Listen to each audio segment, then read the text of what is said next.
Visakha 1 town police station పరిధిలో నాటు తుపాకీతో కాల్పులు. పాత కక్షల నేపథ్యంలో పథకం ప్రకారం చిలకపేట ప్రధాన ద్వారం వద్ద నాటు తుపాకీతో ఆదివారం రాత్రి కాల్పుల ఘటన చోటు చేసుకుంది. ఈ ఘటనలో పొట్టలో ఒక రౌండ్ కాల్చడంతో చేపల రాజేష్ అనే ఓ వ్యక్తి తీవ్రంగా గాయపడి కేజీహెచ్లో చికిత్స పొందుతున్నారు.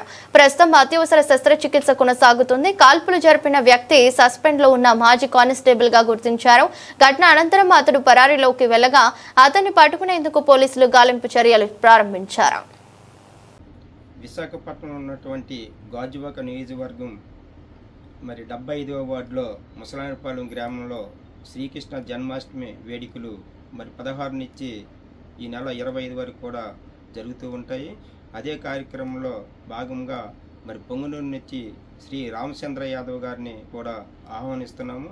అదేవిధంగా చుట్టుపక్కల ఉన్న కార్పొరేటర్లు కానీ ఎమ్మెల్యే గారు కానీ వాళ్ళు కూడా వస్తున్నారు. అదేవిధంగా జిల్లా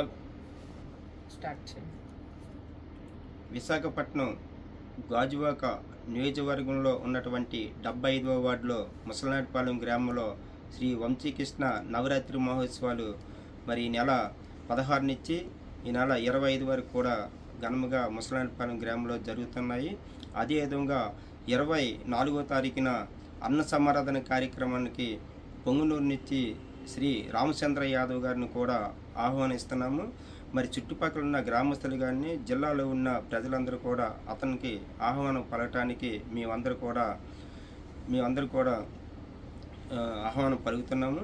మీరు కూడా వచ్చి అతనికి గౌరవంగా ఆహ్వానం పలుకుతారని కోరుతున్నాము. శ్రీ వంశీకృష్ణ యాదవ్, ఇట్లు ముసలాయనపాలెం గ్రామం, అన్నా థియేటర్ ఎదురుగా 10 గంటల